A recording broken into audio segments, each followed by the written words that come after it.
Tá baixo, Morgana. Bem baixo seu áudio.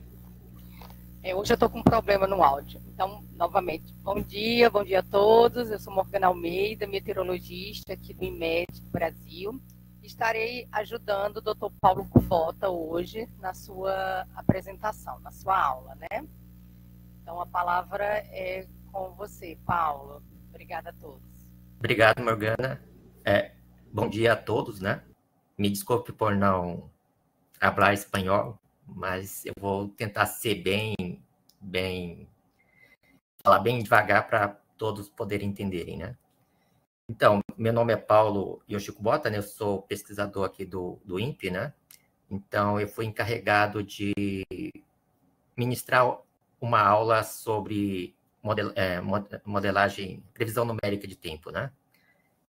Então, eu vou falar alguns conceitos básicos, né? Ser o mais simples possível para todos poderem acompanhar, né?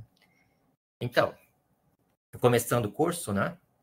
Então, esse curso é sobre as componentes do sistema de previsão numérica de tempo, né? The component of a numerical weather prediction system, né? Então, o nosso curso de hoje, que vai demorar 2 horas, vai abordar esses tópicos que pediram para mim comentar com vocês, né? Fala um pouco da operação, né? O significado de operacionalizar um sistema de previsão numérica de tempo, né? A parte do core dinâmico, né? A influência do domínio, a influência da resolução horizontal e vertical, sistema de coordenada vertical, e as condições de contorno, domínio, né? E também comentar alguns detalhes sobre a influência das parametrizações físicas, né? De radiação, de superfície, camada limite e convecção na previsão numérica de tempo, né? Então, aqui é um overview, né? Sobre algumas informações significantes dos centros operacionais, né, e o tipo de modelos que esses centros utilizam para realizar as suas previsões numéricas de tempo, né? Então, aqui eu acho que todo mundo usa esse produto, né? São os produtos do NCEP, né? Onde o Centro de Previsão de Tempo americano, né, usa o modelo GFS, né? O modelo GFS é um modelo global, né, que tem a projeção numa malha cubada, né, e também tem do Centro Europeu, né, do SMWF. Lá eles usam um modelo espectral e também eles disponibilizam a previsão numérica de tempo deles usando esse tipo de modelo, né? Então, aqui no Brasil, né, o que a gente tem? A gente tem o Instituto Nacional de Meteorologia, que é o IMET, né, que o IMET, a Morgana que trabalha lá, sabe, ele trabalha com o modelo Cosmos, né? E esse modelo Cosmos geralmente é um modelo com projeção icosaédrica e um modelo em Pondegrad. Então, geralmente o pessoal do IMET gera esse produto numérico diariamente, né? E disponibiliza no seu site, que está disponível para todo mundo visualizar. E a gente tem também a FUNSEMI. A FUNSEMI também usa, no caso, FUNSEMI, que fica no estado do Ceará, né? Também eles utilizam o modelo WRF para fazer as suas previsões numéricas de tempo, né? O modelo WRF, o WRF ou WRF, como muitas pessoas chamam, né? É um modelo é um modelo regional que você pode ser utilizado com diferentes projeções. Para a região tropical, você usa uma projeção cilíndrica, né? Para a região de latitudes média, você usa uma projeção cônica, e para a região polar, geralmente, o pessoal usa uma projeção plana, né? Então, aí você tem diferentes formas de você configurar o modelo WRF para fazer as previsões em diferentes regiões do globo, né? E aqui no INPE, né? No caso, a gente disponibiliza nossas previsões numéricas, né? Utilizando diferentes modelos, né? Aqui no INPE, a gente utiliza o modelo BAM, que é o modelo global espectral. A gente trabalha também com o modelo WRF, né? Numa resolução de 7 km. E também utiliza o modelo ETA, também numa resolução de 8 km, e o modelo BRAMS, né? Aí vocês podem estar perguntando, né, por que a gente usa tantos modelos, né? Podia utilizar só um, né? É que aqui no INPE a gente tem um histórico, né? São diferentes grupos que trabalham em diferentes frentes, então cada grupo acaba trabalhando com um tipo de modelo diferente, né? Então, por isso que, no caso do INPE, a gente tem utilizado esses diferentes tipos de modelo, porque, por histórico, né? A gente tem grupos distintos em diferentes áreas, né? Então, aqui você pode encontrar mais informações desse modelo. Coloquei aqui o site. Acho que essa apresentação vai ficar disponível para todos, né? Então, aqui você vai ter nesse site da divisão de modelagem, você vai ter a documentação do modelo espectral BAN, do modelo BRAMS, do ETA e do WRF 7 km, né? Então, aqui embaixo está o link, né? E todo mundo pode utilizar esse link para baixar essa documentação desses modelos, caso alguém tenha interesse, né? Então, no caso aqui, só falando um pouquinho do modelo BRAMS, né? O modelo BRAMS é um modelo regional, né? Ele usa uma malha Latilon, dinâmica euleriana, atmosfera não hidrostática, diferença finita, a difusão baseada em Smagorinsky, né? Ele usa a coordenada vertical Chev-eta e também a integração Range-Kutta, certo? Só que, no caso aqui, né, quando a gente vai integrar esses modelos regionais, tem um grande problema, né? Então, qual é esse problema? Esse problema é que quando você roda esses modelos regionais, geralmente a gente usa como condição inicial e condição de contorno uma análise produzida por um outro modelo, né? No caso do CPTEC, né, a gente usa as análises geradas lá no NCEP, né, usando o modelo GFS, né, ou o modelo FV3, né, no caso, hoje, e alimenta o modelo regional, né, usando a análise como condição inicial e as previsões como condição de contorno, né? A gente faz a previsão e faz pós-processamento e dissemina o produto, né? Então, teoricamente, o modelo BRAMS tem esse setup, né? Ou seja, a previsão numérica realizada com o modelo BRAMS teoricamente segue esse fluxograma. Então, o grande problema disso é que a gente não tem aqui, no caso, um processo de assimilação de dados que é muito importante para o processo de assimilação, processo de previsão numérica de tempo, né? Então, isso eu vou comentar mais para frente. Da mesma forma, o modelo ETA, né, também é um modelo que tem a projeção Mercator, Latilon, né, euleriano, não hidrostática. Ele também é baseado em uma discretização de volume finito, né? Também ele tem o mesmo problema do modelo BRAMS, né? A gente usa ele para fazer a previsão numérica de tempo aqui no CPTEC com esse modelo regional, mas ele também não tem um processo de assimilação de dados, que é um grande gargalo, né? Quando você vai falar de previsão numérica de tempo. Porque, como todo mundo sabe, a previsão de curto prazo, né? O que domina, a informação dominante, a forçante dominante é a condição inicial, né? Então, se você não tiver uma condição inicial boa, teoricamente, sua previsão numérica de tempo vai ser um pouco degradada. Então, por isso que esse processo de produzir essa análise é muito importante. Então, no sistema de previsão numérica de tempo, gerar a própria análise com o seu próprio modelo que você vai fazer a previsão, isso é essencial, né? Em qualquer centro de previsão de tempo. E aqui o WRF também, você pode observar que é o mesmo fluxograma, também a gente não tem um processo de assimilação de dados, né, para fazer a previsão numérica de tempo, e segue aquele mesmo problema do modelo ETA e do BRAMS, né? E o modelo BAN, né, aqui a gente tem dois setups, né? No modelo BAN, que é o modelo espectral, né, a gente faz essa previsão usando a análise do NCEP, né, alimentando o modelo e gerando o produto e fazendo essa disseminação. Entretanto, o que a gente tem, né, no caso, aqui no CPTEC, a gente tem, no modelo BAN, a gente tem um processo de assimilação de dados, né? Esse processo de assimilação de dados, eu acho que vocês já tiveram um curso, né? Eu acho que o pessoal deve ter comentado como faz o processo de assimilação de dados, então não vou focar tanto nisso.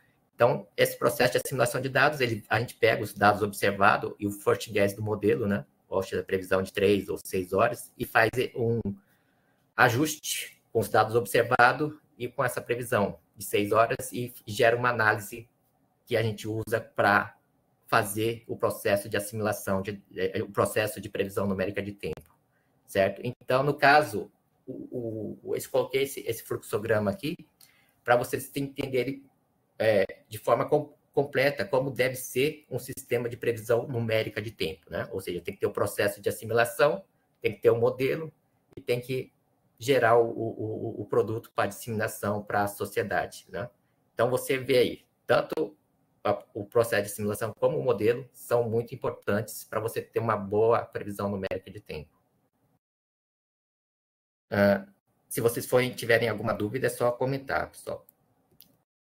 Então, só que nesses 2 últimos anos, a gente o INPE, né, está investindo num outro sistema de previsão numérica de tempo, né? Ou seja, a gente está substituindo todos os nossos modelos pelo modelo Monan, certo? O que seria esse modelo Monan? O modelo Monan, teoricamente, tem como base o modelo MPIS, lá do NCAR, né? Então, baseado nele, a gente está desenvolvendo esse sistema de modelagem, né, que a gente está chamando de Monan.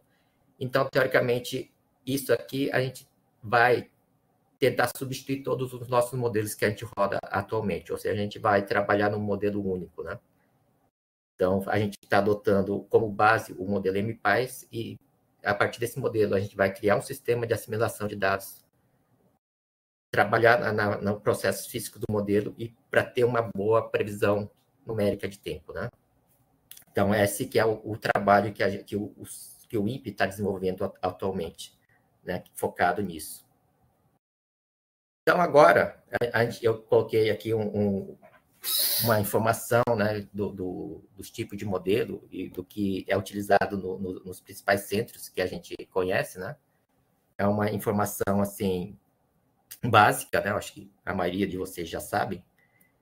Entretanto, a gente vai ter que saber um pouquinho do modelo, né? Ou seja, a previsão numérica de tempo depende muito do modelo, como eu comentei com vocês. Não só do modelo, como também do sistema de assimilação de dados. Mas como o nosso curso não faz...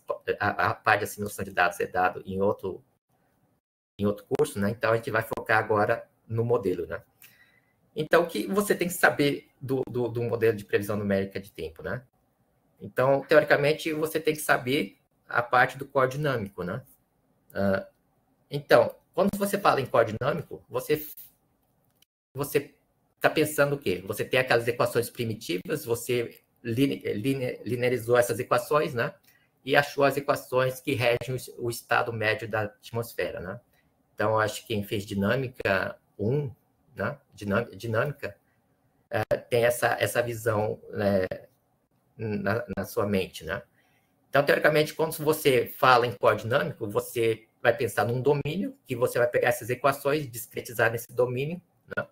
E também você vai trabalhar, como é um domínio discreto, né? Tanto na horizontal como vertical, você tem o impacto, né? Ou seja, quando você vai trabalhar essa discretização, né? Você vai trabalhar numa resolução horizontal de 3 km ou de 50 km, uma resolução vertical de 300 metros ou de maior ou menor, né? Vamos supor, quando você usa LES, o LES tem uma resolução vertical de metros, né? Na ordem de metros.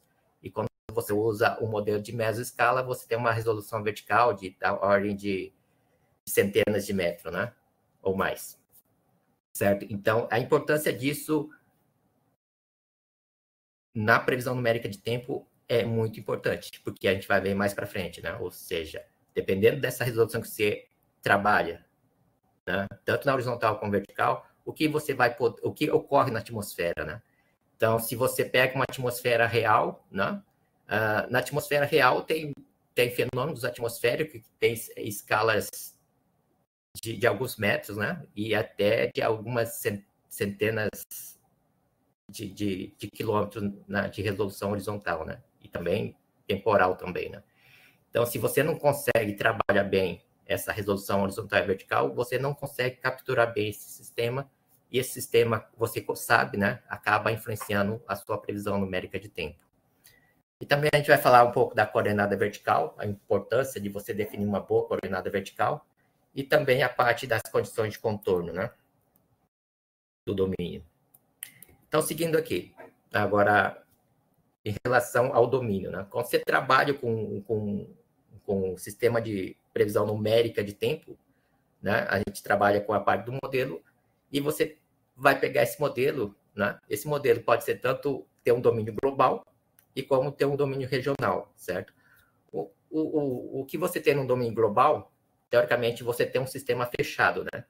Então, nesse sistema fechado, você vê que o domínio não precisa de condição de contorno lateral, né? Então, teoricamente, como domínio fechado, ele só vai precisar de uma condição inicial, ou seja, essa condição inicial são valores de temperatura, vento, umidade, que você vai colocar em cada uma dessas células de grade que você vê em torno do globo, né? Só que você não tem só modelos globais, né? Você tem modelos regionais também, certo? Modelos regionais é um recorte do globo que você vai fazer uma simulação somente nesse domínio. Então, se você observar o domínio, o modelo regional, além da condição inicial, ele vai precisar de condição de borda, ou seja, condição de contorno que você vai utilizar para repassar a informação da grande escala para esse domínio que você vai integrar, né? Ou seja, à medida que você vai integrar o seu modelo no tempo, ele precisa da informação de sistema que está vindo de fora desse domínio e entrando dentro desse domínio. Então, por isso que você tem que ter uma condição de contorno lateral para alimentar esse sistema, senão sua previsão, quando você usa o modelo regional, vai ficar ruim, se você não fizer trocar essa informação da grande escala para a escala do seu modelo regional de forma consistente, teoricamente, seu domínio vai ficar ruim, sua previsão numérica de tempo vai ficar ruim, certo? Então, o que você tem que considerar no modelo global e no modelo regional, né? No modelo global, você tem que saber que ele é um sistema fechado, né? Então, é um sistema que tem que conservar massa e energia, né? Ele não precisa de condição lateral, né? No caso aqui, a resolução é limitado pela memória do seu cluster, do seu computador ou do seu supercomputador que você vai utilizar, certo? Ou seja, você pode rodar o modelo global numa escala de 100 km que o pessoal usa para simulações climáticas, né? Ou da ordem de centenas de metros, né? Isso depende do seu recurso computacional que você tem. Então, o modelo global pode ir da escala de metros até centenas de quilômetros, né? Então, teoricamente, se você observar, quando você vai trabalhar com esses modelos globais, ele é difícil, né, de fazer a calibração. Ou seja, quando a gente fala difícil, ou seja, quando ele trabalha com diferentes regiões do globo, região tropical, região polar, latitudes médias, região oceânica, continentais. Então, quando você vai ajustar uma determinada parametrização física, né, ou fazer algum ajuste, acaba sendo um pouco complicado, porque um ajuste que você faz sobre a região dos Andes, vamos supor, a região dos Andes é onde você, teoricamente, precisa uma difusão horizontal, né, um pouquinho mais forte, né? Só que se você coloca uma difusão horizontal um pouquinho mais forte na região, no modelo, teoricamente, ele não vai aplicar somente na região dos Andes, né? Ele acaba aplicando no globo todo. Então, o que faz essa difusão horizontal? Essa difusão horizontal, ele filtra algumas ondas, né? Então, alguns sistemas atmosféricos acabam sendo eliminados com a própria difusão horizontal. Então, fica difícil você ajustar. Atualmente, né, com os modelos atuais, você consegue ajustar a difusão somente na região que você deseja, mas ainda é complicado. Não só essa parte da dinâmica, como nas parametrizações físicas, né? Vamos supor, você vai calibrar uma convecção que ocorre na região amazônica. Você ajusta bem ali, mas ela pode não funcionar bem, no caso, lá para a região da Indonésia. Então, são coisas complicadas de você ajustar no modelo global, né? E também tem o tipo de projeção, né? Os modelos globais usam projeções icosaédrica, cúbica, também os dodecaedro, e também pode usar a projeção latilon, mas cada uma dessas projeções vai ter suas limitações, né? E, teoricamente, o modelo global é ideal para simulações longas, né? Por que a gente coloca isso, né? Então, devido que, como o modelo global é um sistema fechado, obrigatoriamente ele tem que conservar massa e energia, né? Então, teoricamente, para uma simulação climática, uma simulação longa, a conservação de massa e energia é essencial, certo? Em relação ao modelo regional, né, a gente já viu que é um modelo de um sistema aberto, né, onde o contorno lateral é aberto, né? Então, você vai precisar de uma informação dessa área lateral para você fazer a sua previsão numérica, né? Então, teoricamente, o que a gente comentou ali, né? Como o modelo regional não é um sistema fechado, como é que você vai conservar massa? Como é que você vai garantir que nesse domínio vai se conservar massa e energia, né? Então, é um domínio aberto. Então, saber se o modelo está conservando massa e energia é mais complicado, certo? Então, aí tem essa deficiência em relação ao modelo global. Tá certo que quando você usa o modelo regional, você consegue fazer um refinamento de malha melhor, né? Ou seja, você, devido à sua resolução ser da ordem de metros a 1 quilômetro, você pode setar, né? No caso, isso depende tudo da sua máquina, né? do seu computador. Você pode simular sistemas atmosféricos que têm escalas mais refinadas, né? Então, você consegue, teoricamente, uma maior interação entre ondas curtas e ondas longas que ocorrem, sistemas relacionados, sistema pequeno, né? Que a gente comenta em modelagem numérica, está relacionado com ondas mais curtas, e sistema de grande escala, sistemas sinóticos, que são ondas mais longas, né? Então, teoricamente, essa interação fica melhor porque você consegue pegar sistemas de menor escala e essa interação entre essas ondas curtas e essas ondas longas de escala sinótica fica melhor. Ou seja, a interação entre escalas fica melhor representada, né? Então, a transferência de energia de um sistema de escala da ordem de 1 quilômetro para um sistema sinótico de escala de algumas centenas de quilômetros, essa interação fica melhor quando você tem um melhor refinamento. Isso você consegue com o modelo regional, né? Então, falando do coordinâmico, é o que eu comentei com vocês. Você tem a malha, né, que é relacionada ao domínio, pode ter uma malha global, né? E o que você faz nessa malha, né? Você tem um monte de pontos discretos lá, certo? Então, como a gente vê em dinâmica da atmosfera, né, você tem lá as equações de Navier-Stokes, que é a equação de momento, a equação de conservação da energia, que é a equação da termodinâmica, né? E a equação da conservação de escalares, né? Que no caso a conservação de umidade. Esse QT aí pode ser umidade específica, razão de mistura de chuva, GROP ou SNOW, pode ser qualquer um, né? Desses hidrometeoros.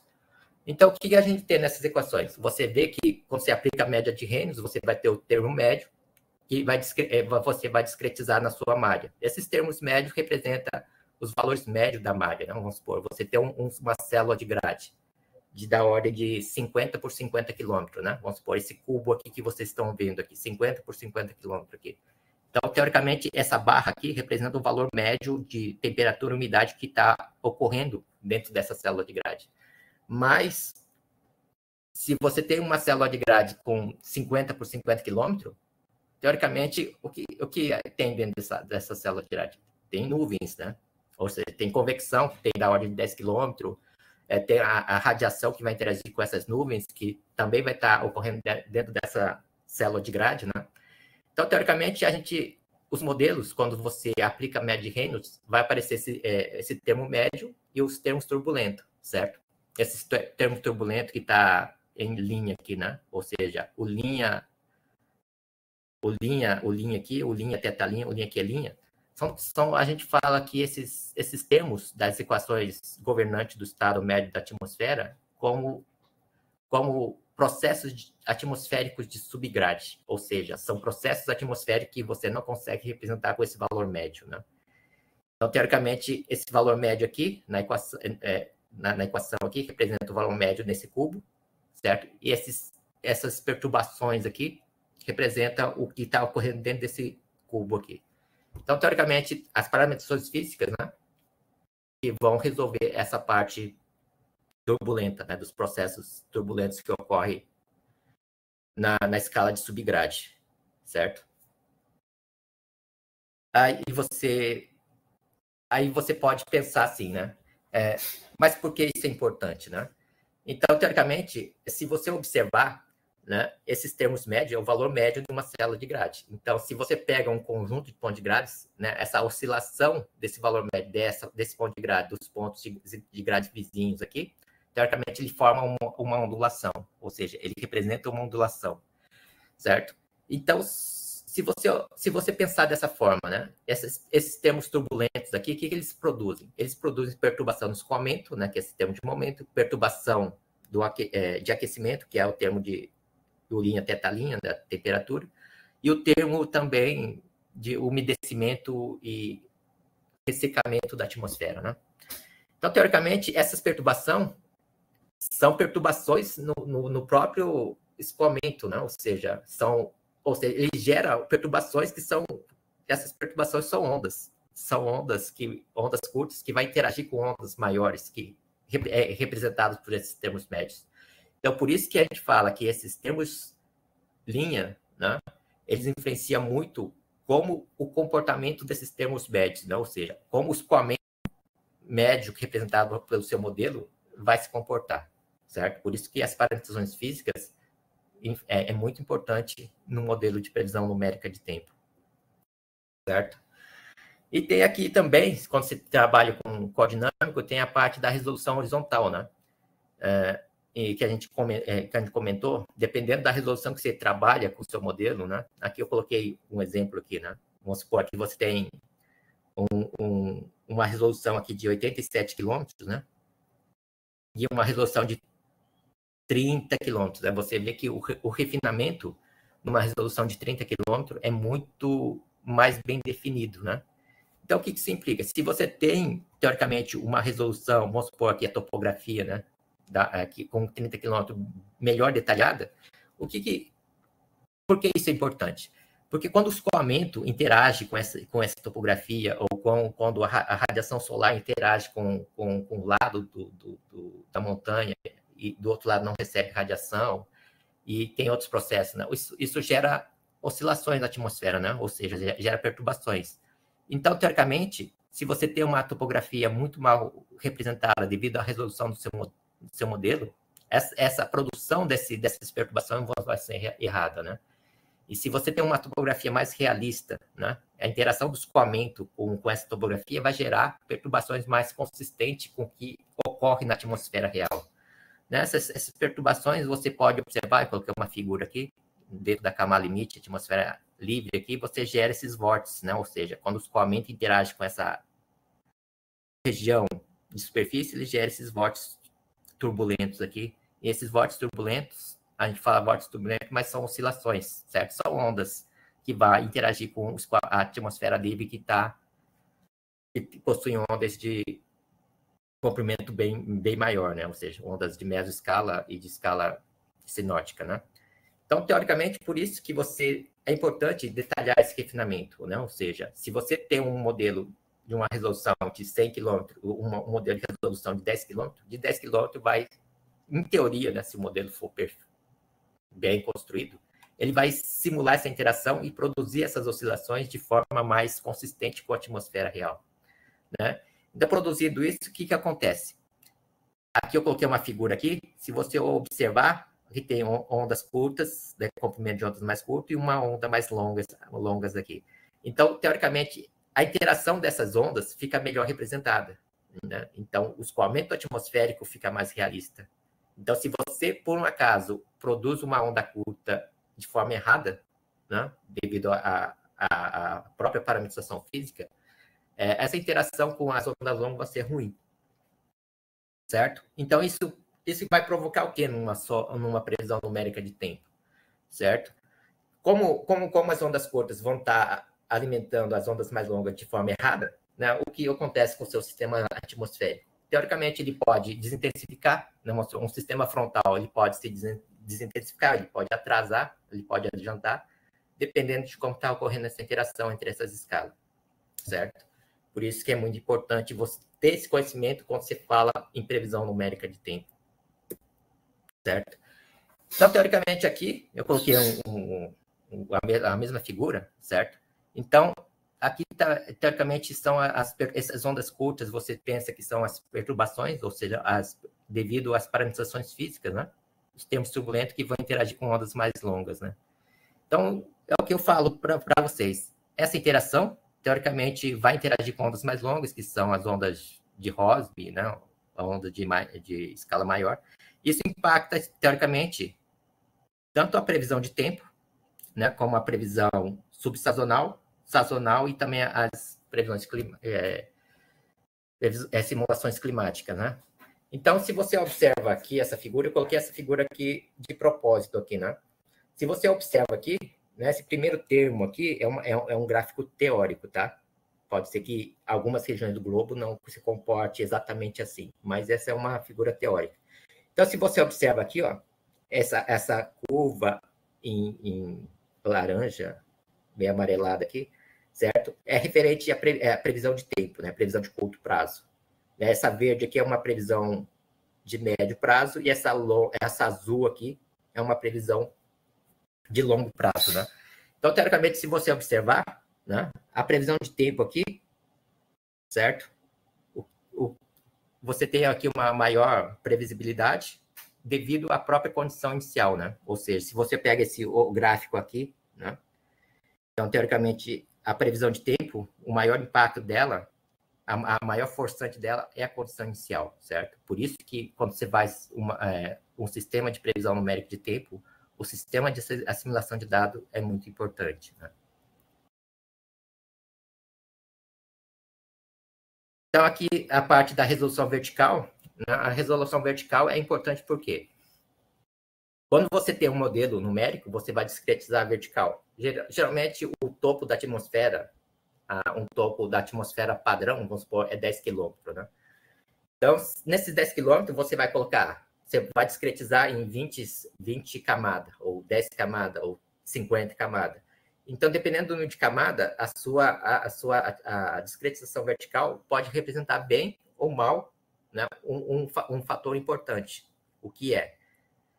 Se você observar, a própria distribuição vertical de nuvem, né, se você tem 10 camadas, vai ficar pobre, vai ficar ruim, certo? Se você tem 60 camadas, essa distribuição vertical de nuvem pode ser que seja melhor representada. Isso tem impacto no quê? Certo? Quando você vai trabalhar com a parametrização de radiação, certo? A parametrização de radiação vai interagir com essas nuvens. Certo? Então, se você tiver uma distribuição vertical de nuvem de forma errônea, né? Então, a taxa de aquecimento e resfriamento, que é a radiação de onda curta e onda longa, vai produzir interagindo com essa nebulosidade, vai ser errada. Se a distribuição de nuvem for errada, o forçamento de radiação vai ser errado, né? Então, como eu falei para vocês, esse aquecimento e resfriamento, eles geram o que na atmosfera? Perturbações, ondas, né? Então, ou seja, essas perturbações, essas oscilações que ele produz na atmosfera vai ser produzido de forma errada, certo? Então, isso que tem que estar em mente quando você está trabalhando com a resolução vertical, né? Então, aqui, teoricamente, uma parte importante que tinha que comentar com vocês é a parte da coordenada vertical, né? Então, da mesma forma que a gente trabalha na horizontal com pontos discretos, né? Na vertical também você vai discretizar em camadas. Só que o problema da vertical é a região onde tem topografia, certo? Quem trabalha com modelagem sabe muito quando você vai simular um sistema sobre a região dos Andes, da Cordilheira dos Andes, né, a dificuldade que você tem, né, representar esses sistemas atmosféricos por causa do relevo, né? Então, por isso que essa coordenada vertical é importante. Escolher qual a coordenada vertical mais adequada para representar um domínio que você deseja simular os eventos atmosféricos é muito importante. Então, teoricamente, aqui é o que a gente geralmente dá no curso padrão de meteorologia, é como é que a gente faz a discretização, né? Geralmente, a gente pega essa figurinha bem simples, né? A gente pega aqui um sistema de coordenada neta aqui, e aqui a topografia onde está churado, né? E a gente faz a decomposição aqui, certo? Aqui na diagonal, aqui na vertical, aqui na horizontal. E, teoricamente, a gente coloca em função desse dφ dx, dφ dz, dφ dx x aqui, Porque essa aqui é a expansão em série de Taylor, né? Ou seja, você supõe que esse espaçamento aqui seja bem pequeno, né? Então, você pode, aí faz a expansão em Taylor, você fica esses componentes aqui x em função da própria derivada aqui, né? Certo? Então, ou seja, você pode representar o que está acontecendo entre A e B, né? Ou A e C, né? Em forma da diferencial da variável em relação a x, dx aqui, né? Então, você representa dessa forma, então, depois é só montar o sistema de coordenada, né? Ou seja, você acha o sistema de coordenada generalizada, né? Ou seja, que serve para qualquer tipo de coordenada, certo? Então, teoricamente, quando você vai trabalhar com essas coordenadas vertical, tanto em modelo de mesoscala, né? Ou modelo global, você vai ter que considerar um tipo de coordenada, né? Para você evitar que sua coordenada vertical intercepta a montanha, né? Certo? Então, o que a gente tem aqui, né? Aqui, eu só coloquei os exemplos aqui. A gente tem a coordenada vertical Z, né? Que é a coordenada geométrica mesmo, ou seja, cartesiana, né? Então, teoricamente, você pega aquela equação lá que a gente construiu e só substitui, e teoricamente você consegue calcular como se calcula aqueles termos de uma derivada, de uma determinada variável, no caso aqui, em relação a x, em relação a y, em relação a z, né? No caso. Então, aqui a coordenada z, você vê que é só substituir, no caso, aqui a coordenada geral, neta, z, s e neta aqui, você só substitui, faz a sua substituição, ou seja, a sua coordenada neta aqui é a coordenada z, né? Então, você substitui por z onde for neta, e onde for s, você substitui por x, certo? E você faz as considerações físicas aqui, então a dφ dx vai ficar em função da própria derivada em relação a x mesmo, certo? Da mesma forma, a coordenada de pressão, né? Você pode ter fazer a mesma substituição e você vai comparar o resultado da derivada em função da variável φ, em função da pressão, em relação à derivada φ, em relação à coordenada z, né? Certo? Então, só que esses tipos de coordenadas, se você observar aqui, tanto a coordenada z como a coordenada p, o que acontece? Ele cruza a região montanhosa, né? Então, não são coordenadas que são indicadas para você utilizar nos seus modelos numéricos de previsão numérica de tempo. Então, você tem que fugir desse tipo de coordenada. Então, teoricamente, o que foi criado? Foi criado uma coordenada normalizada, ou seja, se você tem uma coordenada de pressão e normaliza ela com a pressão de superfície, né? Então, você vai ter valores entre 0 e 1, ou seja, 1 na superfície e 0 no topo da atmosfera. Então, teoricamente, você consegue considerar, teoricamente, o seu sistema de coordenada contornando a topografia, né? Então, teoricamente, você resolve esse problema de cruzar a região montanhosa, certo?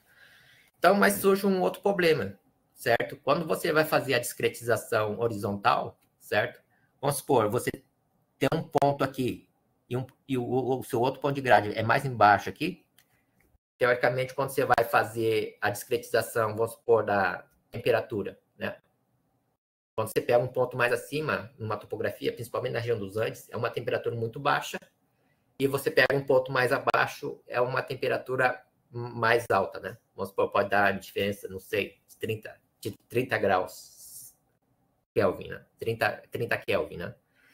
Então, quando você vai fazer a discretização horizontal, né? Quando você pega a derivada da temperatura em relação a x. Então, você vai pegar um ponto anterior e um ponto posterior. Então, o que você vai gerar? Vai gerar um gradiente muito forte, né? Então, quer dizer, quando você vai calcular a convergência e a divergência, vai dar valores muito fortes, né? E isso pode ocasionar problemas na sua previsão numérica de tempo. Esses gradientes muito intensos geram uma convergência muito forte ou divergência muito forte. E essa convergência muito forte, o que vai gerar? Se você pega os modelos, antigamente, na região da região da Cordilheira dos Andes, gerava uma precipitação muito intensa. É por causa dos tipos de coordenada. Antigamente, os modelos utilizavam a coordenada sigma, e essa coordenada sigma gerava essa convergência muito forte, certo? Então, teoricamente, ele gerava precipitação muito intensa nessa região da Cordilheira dos Andes, certo? Aí, esse sistema de coordenada, sigma, né? Você também vai encontrar coordenadas entrópicas, né? Mas não é muito utilizada nos modelos atmosféricos, né? Isso é mais utilizado em modelos que vai estudar a estratosfera, né? Que é importante por causa da quebra da tropopausa. Então, o pessoal adota esse tipo de coordenada onde ele vai simular a estratosfera, né? O modelo que simula a estratosfera. E depois tem as coordenadas híbridas, né? Que vamos supor, como a coordenada sigma pura não gera esse problema de convergência, então, teoricamente, o que a gente adota é as coordenada híbrida, né? Ou seja, uma coordenada que mistura a coordenada sigma e pressão e também que mistura a coordenada sigma e z, né? Altura, né? No caso. Então, esse tipo de coordenada é bom porque próximo à superfície aqui, ele contorna a topografia. E em altos níveis, né? Ele se torna horizontal, né? Isso aqui ainda é coordenada sigma. Deixa eu mostrar aqui uma figura melhor para vocês. Aqui. Certo? Se você observar essa figura, né? Essa figura A aqui, no canto direito, esquerdo superior aqui. Esse aqui é um modelo típico em coordenada sigma, né? Se você observar, as oscilações geradas pela topografia aqui se propagam até o topo do modelo, certo? E à direita aqui, a figura B, é uma coordenada híbrida, ou seja, a sigma próxima à superfície e Z, né? Em altos níveis. Se você observar, né, o que acontece aqui? Esse aqui você observa que após um determinado nível, até 8 km para cima, tá vendo? As superfícies dessa coordenada híbrida se torna horizontal, certo? Então, teoricamente, se você observar o gráfico aqui embaixo, né? Aqui é a velocidade vertical. Se você observa a velocidade vertical aqui, achurado aqui, esse vermelho e azul, você observa o quê? Que essa coordenada sigma aqui, onde a superfície aqui, devido à elevação aqui do relevo, vai se propagando até o topo, ele gera aqui movimentos verticais muito intensos, certo? Ou seja, movimentos verticais irrealistas, né? Então, se você pega aqui o modelo em coordenada híbrida, você vê que esses movimentos são muito mais amortecidos, né? Então, fica muito mais realista se você usar um modelo em coordenada híbrida, sigma pressão ou sigma z, do que usar um modelo em coordenada sigma pura, né? Certo? Então, esse é o impacto que você tem usando o modelo em coordenada híbrida, né? Então, teoricamente, você tem que dar preferência para esses tipos de modelo, certo? Então, você imagina essas perturbações aqui na velocidade vertical, né? Como essa energia gerada por esse movimento vertical vai se propagar para as escalas maiores. Isso acaba influenciando. Você tem um sistema que está cruzando os Andes, né? O sistema que está cruzando os Andes lá, e geralmente seu modelo começa a produzir essas velocidades verticais intensas aqui. Isso vai alimentar o seu... Pode intensificar, ou pode desintensificar, ou atrasar, ou adiantar o seu sistema que está passando sobre os Andes, né? Então, você tem que ter muito cuidado na hora que você escolhe esse tipo de coordenada vertical, certo? E tem a coordenada eta, né? Que o modelo eta utiliza muito, teoricamente, só que isso aqui é uma outra formulação, né? Onde, teoricamente, eles usam... Aqui a coordenada vertical aqui, teoricamente, ele vai cruzar a topografia, certo? Só que aqui, teoricamente, ele tem um degrau aqui, né? Ou seja, teoricamente, ele vai contornar em forma de degrau a sua topografia. Mas aí surge um outro problema. Você, teoricamente, quando vai fazer a sua discretização vertical, você não pode usar diferenças finitas, né? Porque, teoricamente, se você usar diferenças finitas no modelo em coordenada eta, você acaba tendo dificuldade em conservar a massa aqui nessas regiões. Então, teoricamente, se você pega um modelo eta, geralmente a discretização vertical é feita em volume finito, né?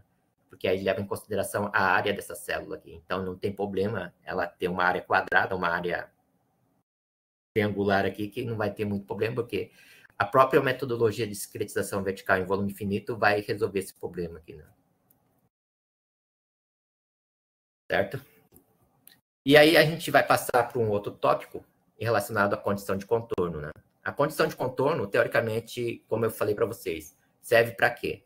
Você tem um domínio regional, né? Você tem um sistema se propagando aqui, eu acho que dá para ver nessa figura, né? Um sistema se propagando aqui. Então, teoricamente, à medida que você integra o seu modelo por 7 dias, né? Teoricamente, o seu sistema vai entrar nesse domínio, né? Se você observar nesse domínio global, o sistema vai entrar no seu domínio ou vai sair do seu domínio, né?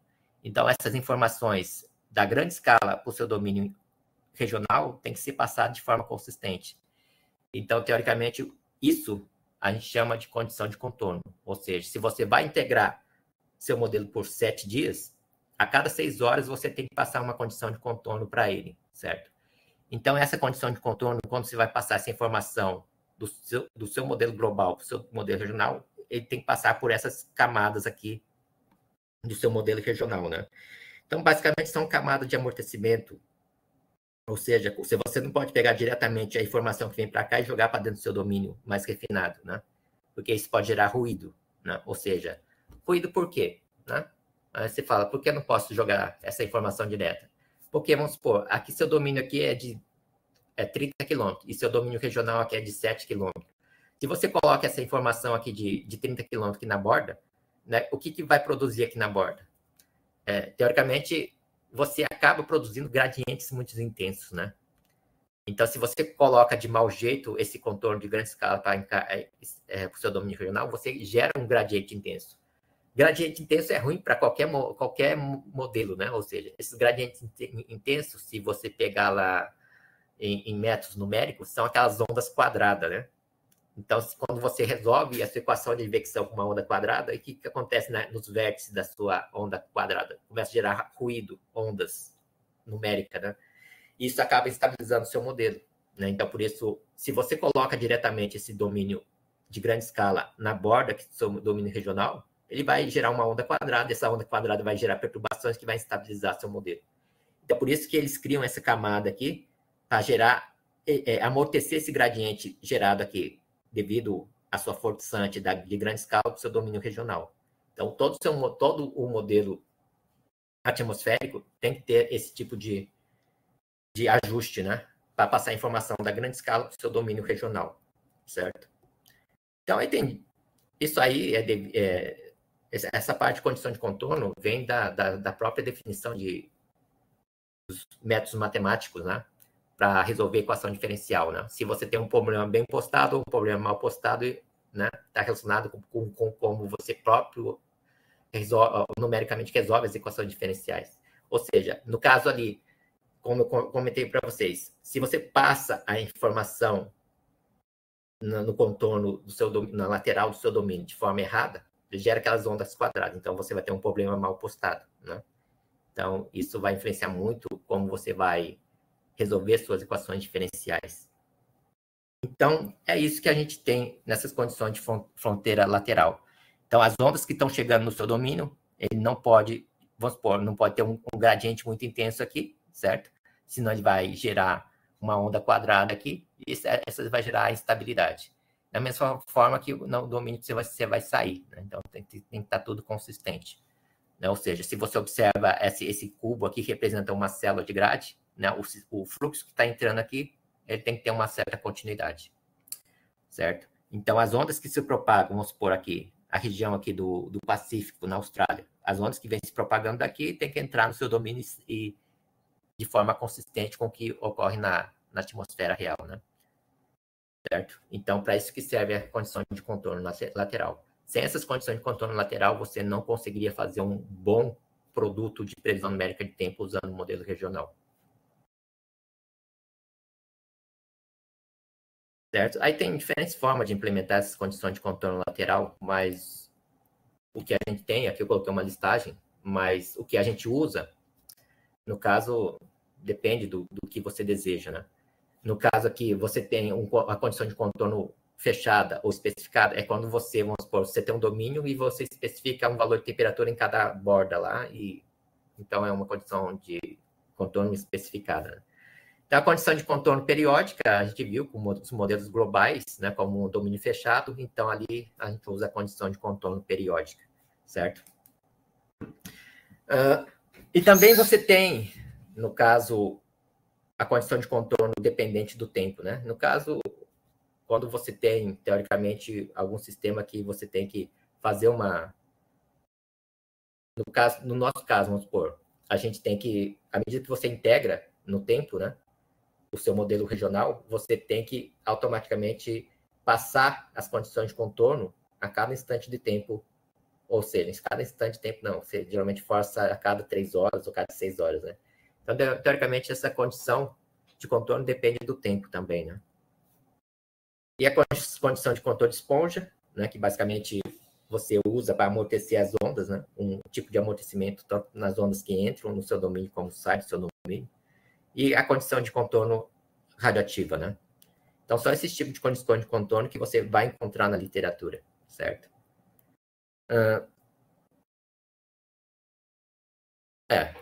Então, com isso, pessoal, o que a gente tem até agora? Né? O que a gente comentou, essa parte da dinâmica, né? Você tem um modelo global, um modelo regional, a influência da resolução horizontal, vertical, a condição inicial, né? A condição de contorno, e é isso que a gente tem comentado nessa primeira parte da nossa aula, né? Só que quando a gente está trabalhando com isso, né, com esse que o Cunha a gente está falando, a gente está trabalhando aí, teoricamente, com o quê? Né? Essa parte que a gente está falando de condição de contorno, tal, coordenada vertical, né? Então, a gente tudo volta, deixa eu voltar aqui um pouquinho para trás para vocês.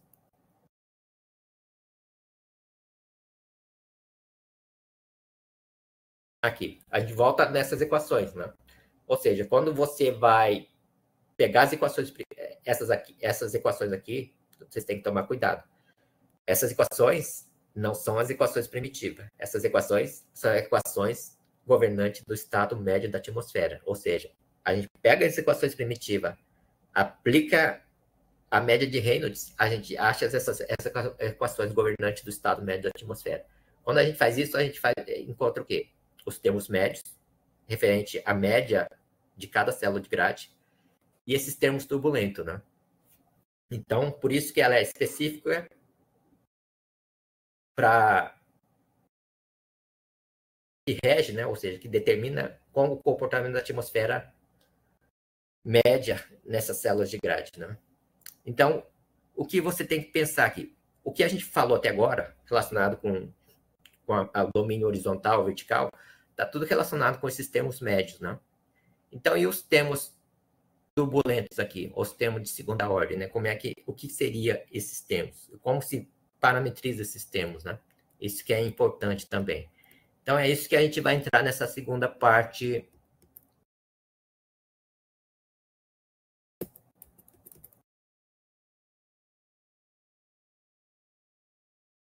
do curso, né? Nessa segunda parte do curso, teoricamente, a gente vai resolver aqueles termos turbulentos, né? Aqueles termos turbulentos, você pode pensar o quê? O linha, teta-linha, o linha, Q-linha, né? Aqueles termos de segunda ordem, está tudo relacionado com todas as parametrizações físicas que tem no seu modelo atmosférico, né? E, teoricamente,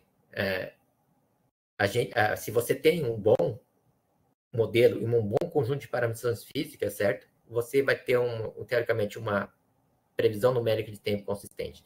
Mas aí que tá, né? Agora vamos separar. Aqueles termos turbulentos pode vir da interação da radiação com a atmosfera, ou seja, todos os modelos de previsão numérica de tempo vai ter uma parametrização de radiação, né? A parametrização de radiação, o que seria essa parametrização de radiação? Teoricamente, seria o processo da interação da radiação solar, ou a gente fala radiação solar são referentes à radiação de onda curta, né?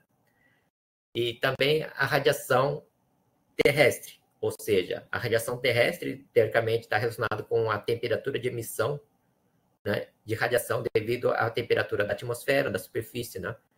Isso a gente classifica como radiação de onda longa, certo? Então, você vai ter o espectro solar, que a gente define como radiação de onda curta, o espectro terrestre, que é radiação de onda longa, né? Então, teoricamente, a gente trabalha com esse tipo de comprimento de onda. Tá certo que o espectro solar, você vai ter milhões de comprimentos de onda, e o espectro terrestre, você vai ter milhões de comprimentos de onda, né? Então, você tem que saber trabalhar, basicamente, esses espectros de energia e como cada um desses comprimentos de onda pertencente a esses espectros vai interagir com a atmosfera terrestre, né? Então, teoricamente, isso é feito no esquema de radiação. Todo mundo deve ter conhecimento, né, dessa parte da interação da radiação com a atmosfera terrestre, né? Então, teoricamente, quando você vai resolver, né, essa interação, você tem que resolver a equação de transferência radioativa, né? Então, se você observa essa equação aqui, né, essa equação aqui, teoricamente, representa tanto a interação da radiação de onda curta com a atmosfera, como a radiação de onda longa com a atmosfera terrestre, né? Então, por que eu digo isso? Se você observar aqui, ó, esse último termo aqui que você tem aqui, 1 menos ômega, beta, teta de tal aqui, certo? Se você coloca esse beta aí, o que esse beta é? É a função de Planck, né? Ou seja, é como um corpo vai emitir uma determinada radiação numa determinada temperatura, né? Então, teoricamente, isso está relacionado com o quê? Com a temperatura das camadas da atmosfera, a temperatura da superfície, né? Então, esse beta é como isso como cada camada da atmosfera vai emitir radiação, né? E se você observa esse outro termo aqui, tem esse I0, né? I0 tal de Mi aqui. Esse zero, o que seria, né? Esse zero, teoricamente, é radiação proveniente do Sol, né? Então, teoricamente, referentes às ondas curtas. Então, como essa radiação de onda curta vai chegar no topo da atmosfera e como ela vai ser transferida através da atmosfera até a superfície, né? Então, à medida que ela vai se transferindo do topo da atmosfera para a superfície, o que ela vai sofrer? Vai sofrer um determinado tipo de espalhamento, que é dado por essa função aqui, né? Esse polinômio de Legendre aqui, esse P de Mi e Mi0 aqui, certo? E depois tem outros termos que está relacionado com a absorção, espalhamento, né? E depois tudo isso aqui vai te dar como a intensidade da radiação, tanto de onda curta como onda longa, vai reduzir, né? Devido à profundidade óptica, certo?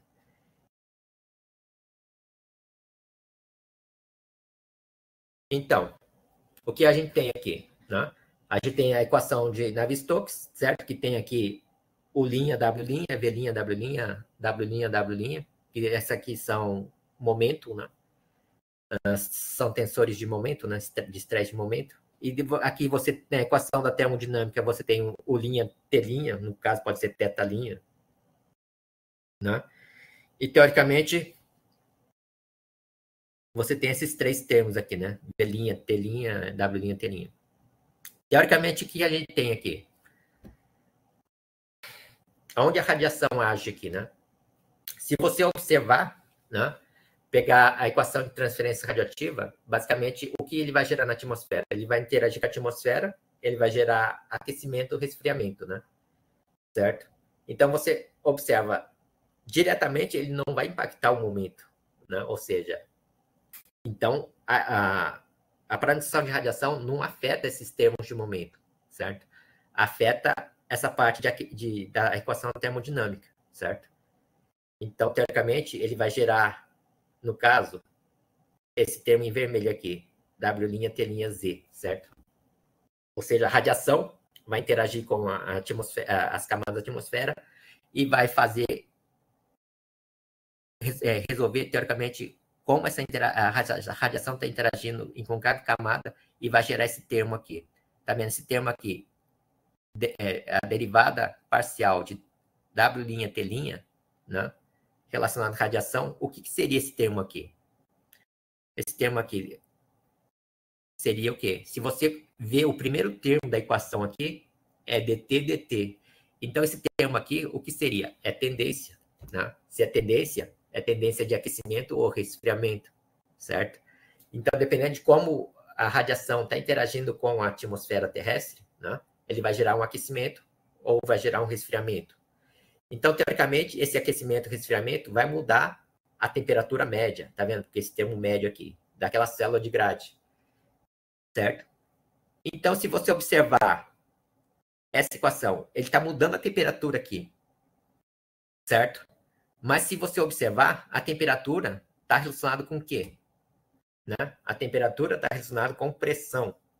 Se está relacionado com a pressão, se está mudando a temperatura, está mudando a pressão. Se está mudando a pressão, ele está mexendo nesses termos aqui, ó. dP dz, dP dy, dP dx aqui. Então, teoricamente, depois que ele gera a mudança de temperatura média, ele vai mudar o escoamento médio da atmosfera, certo? Então, teoricamente, você vê, a radiação vai gerar aquecimento e resfriamento da atmosfera, certo? E esse aquecimento e resfriamento da atmosfera muda a circulação, né? Você vê a lógica do modelo de previsão numérica de tempo. Então, o que você tem aí? Teoricamente, você deve estar perguntando, mas e a equação da conservação de umidade, que é essa última equação aqui? Aí você está pensando, porque será que a interação da radiação com a atmosfera terrestre não vai mudar a umidade? Né? Aí surge aquela questão. Fisicamente, sim. Né? Se você tem um aquecimento de uma determinada camada, esse aquecimento vai fazer o quê? Vai expandir essa camada. Expandindo essa camada, teoricamente, a concentração do vapor de água ali pode diminuir, certo? Então, teoricamente, a umidade específica, a umidade relativa vai sofrer alteração. Mas a gente não considera isso nas parametrizações da radiação. Então, teoricamente, a parametrização de transferência radiativa só vai modificar o quê nos modelos atmosféricos? A temperatura. Né? Isso se propaga para umidade e, por um momento, através da pressão. Certo? Então, por isso aqui, eu coloquei essas figuras aqui, teoricamente aqui de radiação de onda longa e onda curta, né? Essa aqui, teoricamente, isso aqui são os efeitos radioativos, né? Por isso que a gente fala que é importante, né? Você ter uma boa interação da radiação de onda curta e onda longa com a atmosfera, né? Porque a interação da radiação de onda curta e onda longa com a atmosfera vai gerar as taxas de aquecimento, certo? Essas taxas de aquecimento ou resfriamento vai perturbar a atmosfera, ou seja, o aquecimento vai expandir, vai mudar a pressão, e essa pressão vai se propagar para as equações de momento, né? Isso vai impactar a circulação, né? Então, teoricamente, você observa aqui, isso aqui esse gráfico são, teoricamente, a radiação ascendente, né? No topo da atmosfera. O que você observa aqui? Na região onde tem nebulosidade, você observa o quê? Né? Que você tem aqui, se você pegar aqui, ó, é 160. E regiões onde tem menos nebulosidade, é 60. Ou seja, o que está acontecendo aqui? Regiões onde tem nebulosidade aqui, a nuvem está refletindo a radiação de onda curta para o espaço, né? E aqui você pega a radiação de onda longa aqui, né? Então, teoricamente, se você pega onde tem nuvem aqui, teoricamente é um valor menor, certo? E é um valor maior onde não tem nuvem, certo? Então, o que você observa aqui? Regiões onde tem nuvem, né? A emissão de radiação de onda longa para o espaço é pequena. Então, quer dizer que a nuvem está bloqueando a saída da radiação para o espaço, né? Então, teoricamente, a nuvem é um importante fator de efeito estufa, né? Ou greenhouse, o efeito de greenhouse aqui. Teoricamente, aqui a nuvem é um importante parâmetro. Se você não tem nuvem, principalmente essas regiões desérticas aqui, você vê que a emissão da radiação para o espaço é bem grande, certo? Então, sempre tem um balanço no topo da atmosfera, certo? Então, por isso que a gente fala, quando eu falei lá da escolha lá da discretização vertical, se você vai escolher 10 ou 20 ou 30 níveis, né? Se você escolhe 10 níveis, a representação das nuvens vai ficar de forma inconsistente, né? Então, teoricamente, essa interação da radiação com essas nuvens vão se dar de forma errada. Então, a taxa de aquecimento e resfriamento vai ser ruim, certo? Então, isso vai se propagar para o escoamento e vai estragar, vai degradar a sua previsão numérica de tempo, né? Então, aí, é só questão de radiação. A insolação vai depender do ponto, da latitude que você está no globo, do ciclo estacional, né? Porque a Terra tem uma inclinação de 23 graus. e dependendo da época do ano vai ter uma incidência diferente da radiação no globo, né? Então, teoricamente, isso acho que todo mundo já tem um conhecimento, né? E a parte do modelo atmosférico, você tem que saber também que a interação vai interagir com a superfície, né? Com o solo nu, né? Onde tem região de deserto, ou oceano, região de oceânico, na região de vegetação, com nuvem, com os aerossóis, isso vai gerar taxa de aquecimento e resfriamento que a gente tem comentado, né? Então, teoricamente, o modelo tem que capturar todas essas interações da radiação com todos esses fatores, né? Esses fatores não,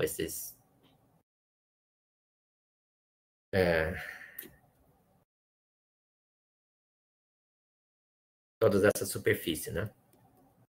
Então, teoricamente, se você tem essa equação aqui da transferência radiativa, você vai ter essa equação de transferência radiativa, teoricamente, vai trabalhar toda essa parte de incidência e reflexão da radiação em cada camada atmosférica, né? Aqui eu não vou entrar muito em detalhe na equação, mas é só falar o conceito geral, né? Então, teoricamente, o termo da radiação aqui, ele vai incidir com um determinado ângulo, né? Então, a incidência vai depender do cosseno do ângulo zenital, que é o μ, né, que tem todas as equações.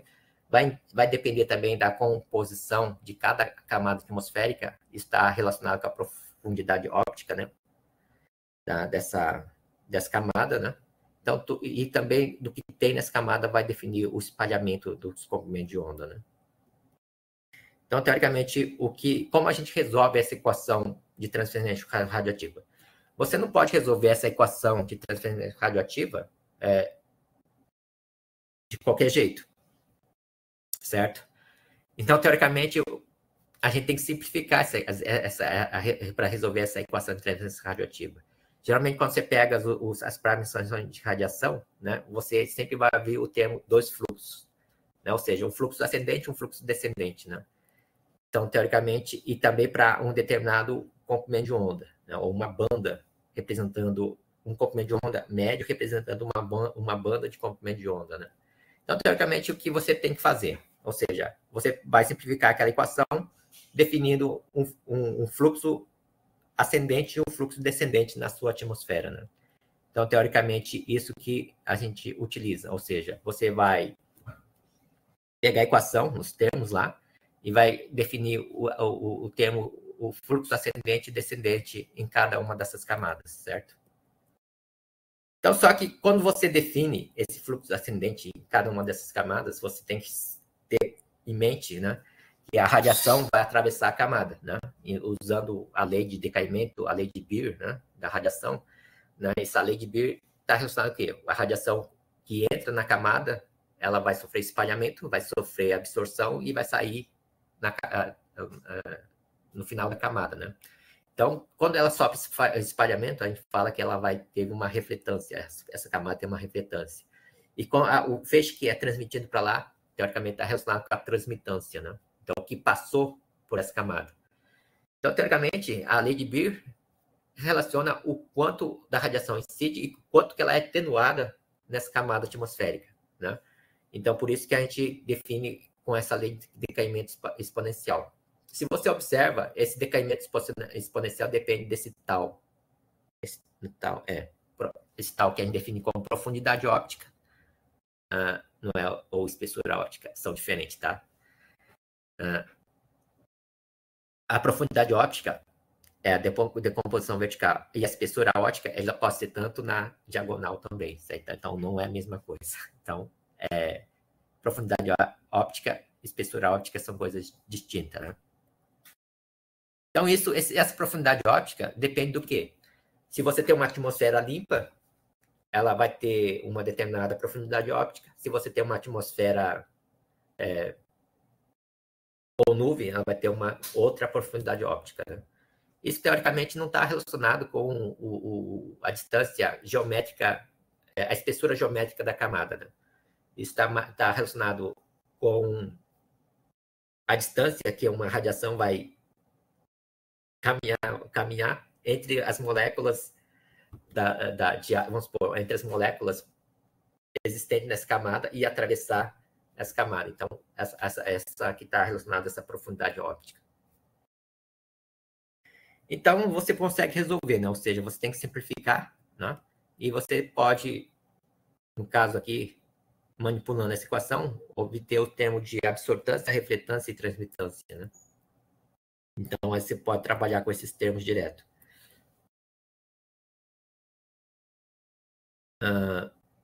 Então, voltando aqui à nossa parametrização de radiação, você resolve essa equação usando o método de dois fluxos, né? Um fluxo ascendente e um fluxo descendente.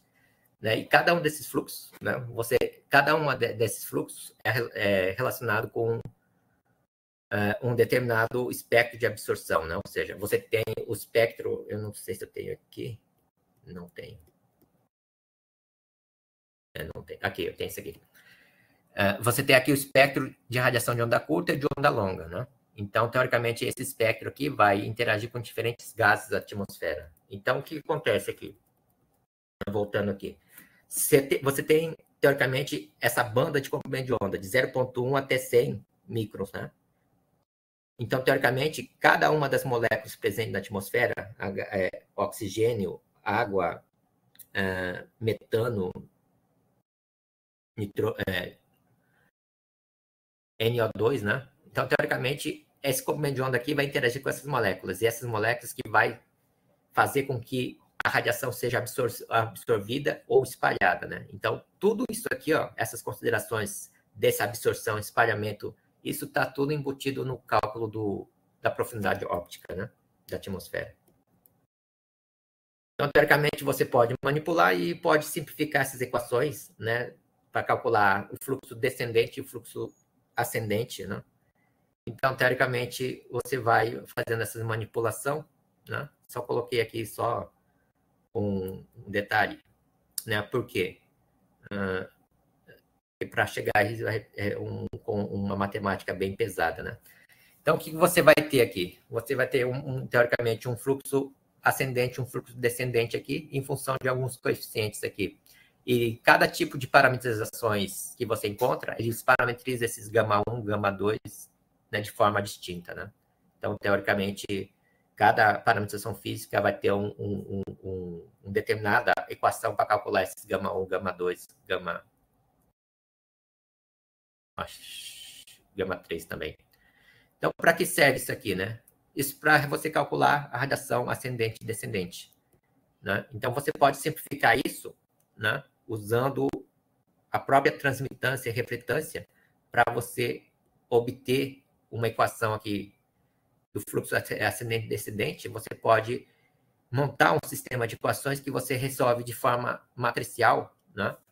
Tendo somente a informação da transmitância e refletância em cada camada. Né? Então, você resolve esse sistema matricial aqui e você consegue obter a informação do fluxo ascendente e descendente em cada camada atmosférica. Certo? Isso tanto é feito para radiação de onda curta e para radiação de onda longa. Né? Então, teoricamente, aí voltando, né? Mas o mais importante para a radiação, né? que pesa, é se você tem, assim, o método para resolver o fluxo ascendente e descendente de cada camada já é bem definido, né? Então, resolve esse sistema de equações, você consegue achar o fluxo ascendente e descendente. Mas o principal problema é achar a transmitância e a refletância, né? Só que porque a refletância e transmitância depende de como a radiação está interagindo com a camada da atmosfera. Então, essa camada da atmosfera vai depender do quê? Da constituição dos gases que tem presente nessas camadas da atmosfera. Isso vai absorver, isso vai refletir, isso vai definir o cálculo da refletância e transmitância de cada camada atmosférica, né? Aí cada gás vai ter um processo, no caso aqui a absorção aqui, né? Aqui você tem um conjunto de comprimento de ondas, né? Onda curta, onda longa, aqui você tem diferentes gases aqui da atmosfera. Então, cada gás aqui vai ter uma determinada absorvidade aqui, né? Então, isso é importante porque isso impacta como a radiação vai ser atenuada nessa camada, né? Então, você vê aqui a boa representação da concentração desses gases vai influenciar, teoricamente, na absorção, na absortância, na refletância da sua camada atmosférica. Né? Então, isso é importante porque, teoricamente, quando você vai calcular o fluxo ascendente e descendente, né, é importante por causa disso. Né? Quando você vai calcular o fluxo ascendente e descendente, o que você tem aqui? Né? Você vai ter um fluxo médio, um fluxo líquido, né? E, teoricamente, você consegue, com esse fluxo líquido, calcular a tendência de aquecimento ou resfriamento, né? Que vai exatamente na equação de conservação de energia, que é basicamente a equação de temperatura, né? Então, teoricamente, ele depende desse fluxo líquido. Então, cada camada atmosférica, né, dependendo da sua constituição, vai ter uma taxa de aquecimento, uma taxa de resfriamento, um perfil, né, de taxa de aquecimento e resfriamento, certo? Calculado em função desse fluxo líquido, que esse fluxo líquido depende do seu fluxo ascendente e descendente, né? Então, teoricamente, esse fluxo ascendente e descendente é que vai te dar um fluxo médio, esse fluxo médio que é calculado, que é usado para calcular a tendência de temperatura, né? Certo? Então, isso é importante porque é o que a gente tem falado, né? Comentar desde o começo do curso. Essa taxa de aquecimento e resfriamento, ele perturba a atmosfera. Ele gera perturbações, ondas curtas, né? Isso vai se propagar para as outras escalas, né? Tanto para as outras escalas, como para escala espacial, como escala temporal também, né? Isso vai impactar tanto a previsão de tempo, previsão subsazonal, sazonal, até previsões climáticas, né? Então, você vê a importância de você ter uma boa representação da interação da radiação de onda curta e onda longa com a atmosfera e como isso vai produzir, qual a importância disso para produzir uma taxa de aquecimento e resfriamento da atmosfera e como essa taxa de aquecimento e resfriamento da atmosfera vai impactar o escoamento, né? Esse escoamento, basicamente, matematicamente, você pode representar por oscilações, ondas, né? E como essas ondas vão interagir e gerar uma mudança no seu padrão de escoamento que vai impactar a previsão de tempo do seu modelo atmosférico, né? Então, você vê a complexidade disso tudo. Certo? Aqui a gente comentou, né? Então, teoricamente, no modelo de radiação, teoricamente vai interagir, pegar e gerar a taxa de aquecimento e resfriamento. Isso a gente já comentou.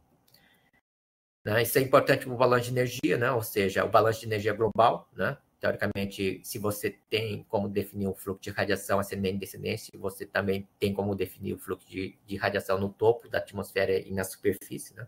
Isso é importante para quando você vai fazer simulações climáticas, esse balanço que está sendo mostrado nessa figura tem que ser bem representado, né? Ou seja, ele não pode desviar muito desses valores que vocês observam aí, né?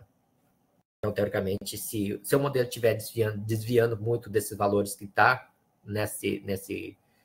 esses que são valores médios globais, certo? Então, se seu modelo global usado para simulações climáticas desviar muito desses valores que estão nessa tabela, quer dizer que tem alguma coisa muito errada no seu modelo, certo? Então, saindo da radiação, agora tem a parte de superfície, né? Da mesma forma que você tem a parte de parametrização de radiação, você tem a parte de parametrização de superfície. A parametrização de superfície também, né, vai impactar, no caso, o escoamento que interage com a superfície vai impactar o momento, a radiação que interage com a superfície vai impactar a temperatura, e também a evaporação e a precipitação na superfície vai impactar a umidade, né? Então, teoricamente, como são processos de subgrade, é tudo representado por esses termos, né, de momento de segunda ordem, ou seja, representado por esses termos turbulentos aqui. Então, teoricamente, é diferente da equação da interação da radiação com a atmosfera, que somente impacta a equação da conservação de energia, que é a equação da temperatura. A parametrização de superfície impacta essas três equações, né? Momento, energia e a conservação de água, certo? Então, ela influencia esses três termos diretamente, né? Então, nessa parte de superfície, né, teoricamente, como vocês já estão acostumados, a superfície, o que a superfície vai fazer? Né? Devido à interação do escoamento com a superfície, da radiação com a superfície, né, e da precipitação, ou seja, do balanço hídrico, do balanço de energia, né, e do próprio escoamento, o que a superfície vai fornecer para a atmosfera? Teoricamente, o que a superfície fornece para a atmosfera são os fluxos de calor, latente e sensível, né? E tem mais um que é muito importante, que é o fluxo de momento, que a gente geralmente esquece dele, né? Fluxo de calor, fluxo de umidade e fluxo de momento. São as 3 componentes essenciais para um modelo atmosférico. Né? E, teoricamente, para calcular isso, depende tanto do seu modelo de solo, seu modelo de vegetação, né? Ele depende de vários parâmetros. Né? Então, teoricamente, se você tem um modelo atmosférico de previsão numérica de tempo, o seu modelo de superfície serve como de condição de contorno inferior. Da mesma forma como você tinha um modelo regional e você precisava de um contorno lateral para passar informação de grande escala para dentro do seu domínio, a parte de superfície, o contorno inferior, quem dá essas informações é a parte de parametrização de superfície. Ou seja, quando você roda o seu modelo global ou regional, você vai precisar da condição de contorno inferior na base da sua atmosfera, né? Então, teoricamente, quem faz isso são modelos de superfície continental e oceânica, né? Depende da região que você está, né? Então, teoricamente, essa condição de contorno, você dá o quê? O modelo de superfície vai fornecer o quê? Temperatura, os fluxos de momento, calor e umidade, e também os valores de temperatura, umidade. E momento na superfície não, é zero, né? Então, ou seja, a velocidade do vento grudado à superfície é nula. Então, só o que é importante passar umidade na superfície e a temperatura de superfície, né? Então, teoricamente, é isso que o modelo de superfície passa. Mas o modelo de superfície também espera algo da atmosfera, né? Então, ele espera o quê? A temperatura, umidade, pressão, as componentes de radiação, a precipitação, tudo isso vem da atmosfera. Então, o modelo de superfície espera isso. Então, a atmosfera tem que passar isso para o modelo de superfície e a superfície tem que passar a informação para a atmosfera, né? Então, aí você tem que sempre ter em mente o quê, né? Então, você tem que ter em mente que os fluxos de calor latente sensível aumento são fluxos turbulentos, certo? Então, isso vai passar para a atmosfera e isso vai perturbar a atmosfera também, né? Então, o importante, aqui eu coloquei um exemplo, quando você tem um modelo de previsão numérica de tempo, é você ter uma boa representação da sua superfície. Ou seja, quando você tem um modelo de superfície, se você, geralmente, eu acho que quando vocês pegam o modelo WRF ou WRF, não sei como vocês chamam, né, geralmente, se você plota a vegetação, é a vegetação natural, né, sem degradação. Então, você sabe que nos dias de hoje, devido ao desmatamento, a superfície não é mais aquela, né? Então, a superfície está bem degradada. Esse aqui é um exemplo. Esse aqui é o mapa de 2023, né? Como está a degradação aqui, principalmente da floresta amazônica aqui para o Brasil, né? Então, teoricamente, você pega o modelo WRF, e ali não está desse jeito. Ele está com uma vegetação natural. Né? Lá tem até a Mata Atlântica lá bem definida. Então, se você está usando, no caso, um modelo de uma distribuição espacial de vegetação que não é consistente com o que é observado hoje, né?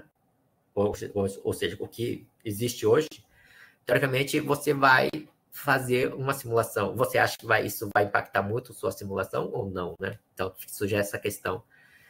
Em teoria, sim, né? Porque, teoricamente, se você tem, no caso, uma região de floresta, o fluxo de calor latente sensível, o balanço entre o fluxo de calor latente sensível e momento vai ser diferente onde você tem uma região de pastagem ou uma região com a vegetação aberta ou uma região agrícola, né? Vai ser diferente. Então, teoricamente, esses fluxos de calor latente sensível e momento que vai ser passado para a atmosfera vão ser diferentes, né? Ou seja, aí você pensa assim, você tem um sistema frontal caminhando sobre essa região, né? Então, teoricamente, as condições de contorno inferior vão ser passadas de forma errada, né? Ou seja, como ele vai ter menos disponibilidade de umidade no solo, vamos supor, nessa região central aqui de São Paulo, centro-oeste, né? Você tem, vamos supor, está degradado lá e você tem menos disponibilidade de umidade do solo lá. Teoricamente, quando o sistema frontal vai avançando, teoricamente, o que vai acontecer, né? Ele vai fornecer menos umidade para a atmosfera, né? Então, teoricamente, teoricamente, o processo convectivo vai ser menor, né? Ele vai chover, no caso, vai precipitar menos. Não é que precipitar menos também, né? Então, porque tem outro problema. Se a superfície está degradada, né, a superfície está mais quente, certo? Então, se está mais quente, ele já vai gerar um gradiente térmico muito grande, né? Então, quando o sistema frontal está avançando, isso também pode disparar tempestade muito forte também, né? Então, são várias coisas que você tem que considerar, né? Quando você usa um mapa de vegetação degradado, um mapa de vegetação natural, certo? Então, são coisas que impactam a sua previsão numérica de tempo, certo? Então, isso é importante porque, se você observar, esse mapa tem uma escala de 1 quilômetro, né? Se você, quando você vai fazer uma previsão numérica de tempo, você vai usar vai degradar esse mapa por uma de 10, de 15, 20 quilômetros de resolução, né? Então, teoricamente, isso também impacta a sua previsão numérica de tempo, né? Mas lembrando o seguinte, né? Disso aqui. Cada célula de grade que você tem, ele vai ter que representar esses processos de forma consistente, né? Vamos supor, todos esses processos que está aqui, a interação da radiação com a copa, a superfície, o processo de evapotranspiração, né? O processo turbulento aqui, que ocorre entre a camada de vegetação e o solo, o modelo vai representar tem que se representar de forma consistente, né? Então, o que impacta quando você usa um mapa de 1 quilômetro, um mapa de 20 quilômetros, né?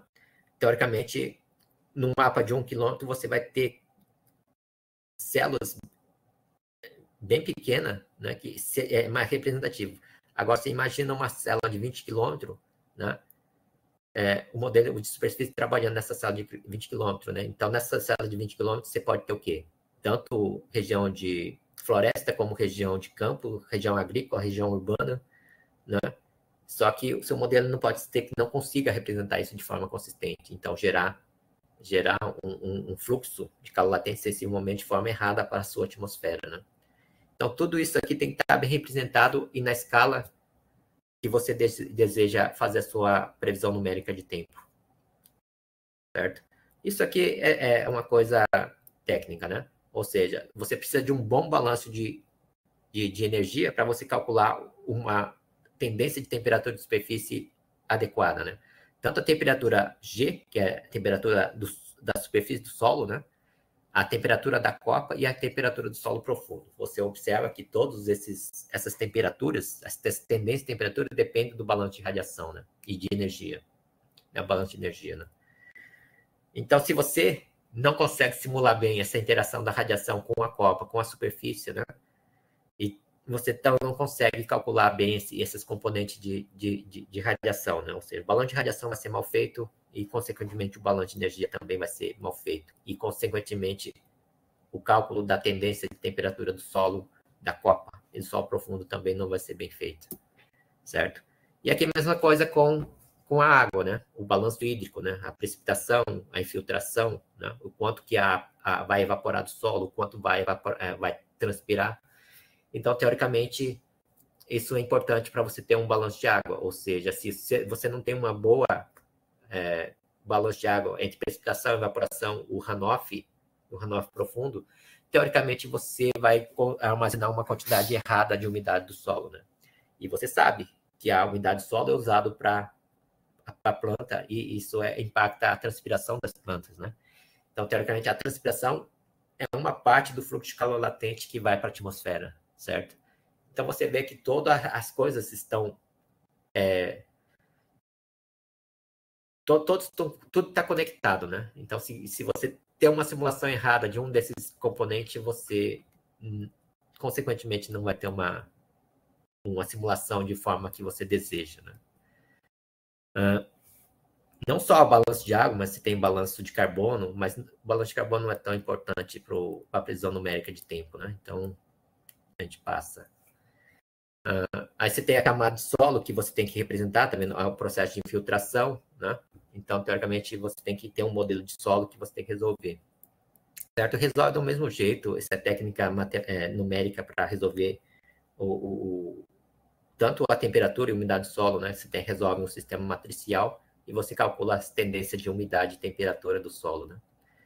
Isso é importante, né? Isso a gente tem comentado aqui, o fluxo, a temperatura do solo, né? Onde você tem diferentes camadas de solo e aqui você tem diferentes valores de temperatura. Próxima à superfície, você tem um ciclo diurno mais pronunciado e mais no solo profundo é mais...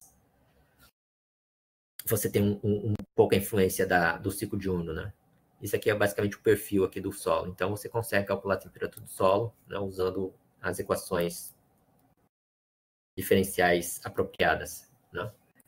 E o balanço de radiação para calcular a temperatura, né? O grande problema desses modelos de superfície é calcular isso aqui, né? Isso é um problema. São basicamente tanto a resistência aerodinâmica como o coeficiente de arrasto, né? Isso é um problema, isso dá muito erro no cálculo desses coeficientes, porque depende da estabilidade da atmosfera, depende de vários fatores, né, que é difícil determinar, né? Você sabe como a turbulência é uma física bem complexa, né? Então, como isso depende da turbulência, da interação do escoamento com a superfície, não só dessa parte da interação do escoamento, mas também com a parte radioativa, determinar esses coeficientes é complicado, né? Então, por isso a gente coloca aqui, né, esses coeficientes, né? Alguns termos que são bem críticos, né? No caso, o albedo, a emissividade, esse coeficiente aqui também de capacidade térmica, né? Do material, né? Ou seja, se é solo, se é vegetação, se o seu solo tem bastante matéria orgânica e se o solo está úmido, isso tudo vai impactar nessa capacidade térmica aqui. E também nesse coeficiente de arrasto aqui, que teoricamente é muito complicado e gera muito erro nos modelos de superfície, né? Isso aqui a gente comentou. E você tendo esses termos, né? Você sabe que esses termos de momento é resultado com tal, que é o fluxo de momento. O termo aqui, W', θ', está resultado com o fluxo de calor sensível, né? Que vai te dar o fluxo de calor. E aqui o fluxo de umidade está relacionado com a evapotranspiração. Então, todos esses termos aqui entram nesses termos turbulentos aqui, tá vendo? Na equação de momento, a equação de temperatura, a equação de umidade. Então, você vê que essa parte de superfície está influenciando também, né, o padrão atmosférico. Certo? E aí tem os feedbacks, né? O albedo aqui, né? Se você, no caso, aumenta ou diminui o albedo, vai ter um feedback positivo ou negativo, né? Então, basicamente, o albedo aqui, vamos supor aqui, a gente fez um exemplo, você reduz a vegetação, né? Tira a floresta, coloca um campo, aumenta o albedo, isso vai impactar todo o balanço de energia lá, e no final vai reduzir a precipitação, mas vai aumentar aqui uma retroalimentação aqui do fluxo de radiação, né? Da mesma forma que, reduzindo a vegetação, né? Você vai reduzir a evapotranspiração, tal, e no caso aqui também ele vai reduzir a temperatura, reduzir a precipitação, e aqui vai reduzir a nebulosidade, né? E assim, sucessivamente, você tem que saber exatamente esses processos de feedback que ocorre devido a essa mudança na cobertura vegetal, né? E aqui tem relação com a rugosidade, né? No caso aqui você vai reduzir a rugosidade, no caso diminuindo a vegetação, e no caso ele vai reduzir vários fatores aqui, né? E acaba reduzindo a precipitação também, certo? Isso aqui é só... Mas o modelo de geoquímico, ele vai ter influência, mas eu acho que em simulações mais longas, né? Em simulações de curto prazo, não vai ter tanto impacto assim, certo? E tem a parte de turbulência, que é a camada limite atmosférica, né? Que é a parte exatamente onde a gente tem a transferência desses fluxos de superfície para a atmosfera livre, né? Então, teoricamente, a camada limite atmosférica vai trabalhar com um processo turbulento, né? E, teoricamente, vai impactar tanto a equação de momento, a equação de temperatura e a equação de umidade, certo? Ou seja, é o fluxo de umidade que vai da superfície para a atmosfera livre, é o fluxo de calor que vai da superfície para a atmosfera livre e o fluxo de momento que vai da superfície para a atmosfera livre. Tudo isso impacta os termos médios aqui, tá vendo? Esses termos aqui, você vê que está diretamente relacionado com esses termos médios, né? E qualquer alteração neles acaba influenciando o escoamento, certo? Então, teoricamente, o que a gente tem, né?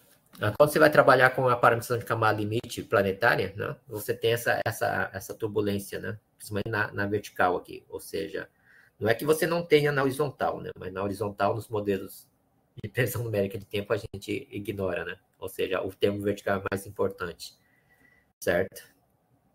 Então, aqui é um conceito de camada limite, né? Você sabe que durante o dia, né, você tem a parte da incidência da radiação solar, e durante a noite você não tem incidência da radiação solar. Isso forma, no caso aqui, durante o dia, você gera uma camada limite bem misturada, no caso aqui a camada limite convectiva, né, onde é uma camada bem misturada, onde o fluxo, onde temperatura e umidade aqui, teoricamente, se torna um perfil constante.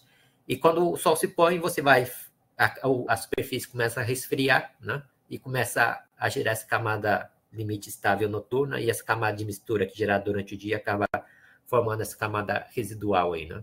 Então, teoricamente, esse é o padrão básico da evolução da camada limite planetária, né? Então, mas isso tem um impacto grande, né?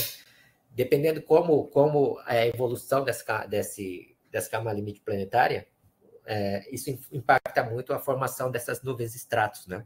Ou seja, se você tem mais umidade, menos umidade, né, você consegue formação dessas nuvens estratos no topo da camada limite planetária, né? Então, teoricamente, isso tem impacto no quê? Né? Aí se relaciona com a radiação. Se ela forma nuvem, teoricamente, essa nuvem vai interagir com radiação, né? Então, teoricamente, a radiação que está interagindo com essa camada de nuvem vai gerar o quê? O aquecimento, o resfriamento também, né? Então, teoricamente, o que a gente tem? Se você, aqui, voltando para os processos de camada limite planetária, se você não tem, sua aparição de camada limite planetária não consegue simular bem os vórtices turbulentos, né? Não é bem os vórtices turbulentos, a influência desses vórtices turbulentos no escoamento, né? Teoricamente, essa mistura, essa convergência, né, vai ser mal feita, então ele não vai conseguir gerar esse padrão de nuvem no topo da camada limite, né? Então, teoricamente, como não gera esse padrão de nuvem, a interação com a radiação também vai ser ruim, certo? Então, teoricamente, eles têm que fazer esse transporte desses fluxos, né, para gerar essas nuvens no topo da camada limite planetária. Então, isso impacta, ou seja, né, se você tem aqui, forma essas nuvens convectivas aqui, esses estratos, né, teoricamente, isso aí pode evoluir com uma nuvem de convecção profunda, né? Então, teoricamente, tudo isso está relacionado com a camada limite planetária. Se você não tem esses fluxos bem definidos, certo? A evolução desses padrões de nuvem não vai ser bem representada, né? Certo? E aqui a camada limite planetária vai influenciar tanto a equação de momento, temperatura e umidade, né? Aqui é no termo geral aqui, né?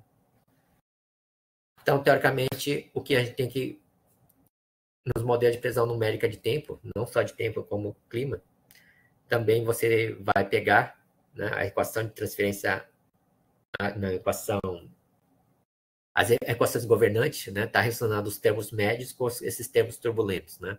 E esses termos turbulentos que você vai resolver na camada limite planetária vão impactar esses termos médios que está relacionado com o valor médio do seu célula de grade, né? Então, isso tudo tem impacto, né? Ou seja, quando você simula de forma errada esse transporte vertical de energia da superfície para a atmosfera livre, né? Teoricamente, o que você vai impactar? Essa interação entre escala, né, dos sistemas atmosféricos. Isso vai impactar tanto na previsão de tempo, na escala subestacional, sazonal e também nas projeções climáticas, né?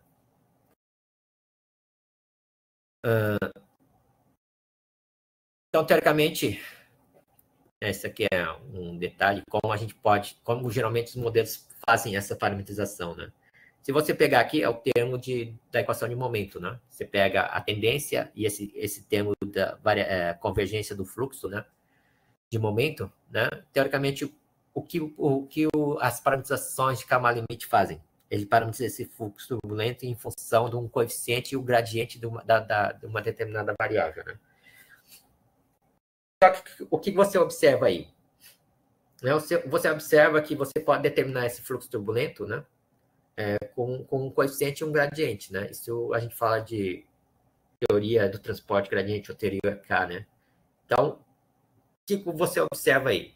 Que toda a física da camada limite planetária está embutido, né? É representado por esse coeficiente K, né?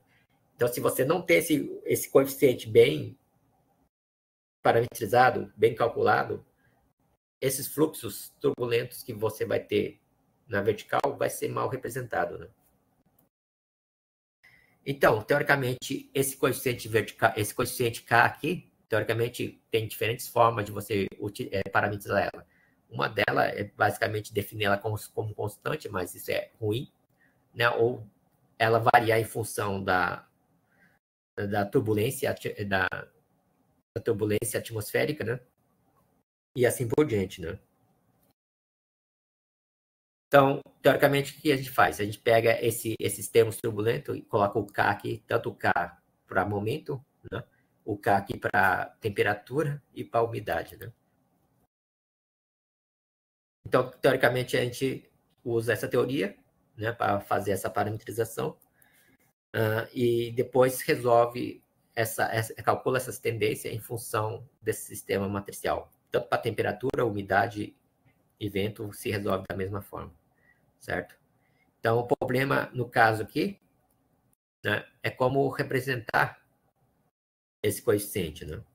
Então, teoricamente, o que a gente tem aqui, né? Quando você faz essa suposição desse coeficiente de difusão, teoricamente, isso é para resolver o problema de fechamento, né? É que aqui eu não tenho as equações, mas não dá, deixa eu ver se dá para mostrar para vocês. Essa equação aqui. Se você não parametrizasse, basicamente, esse fluxo vertical em função desse coeficiente, né? Você teria que resolver o quê?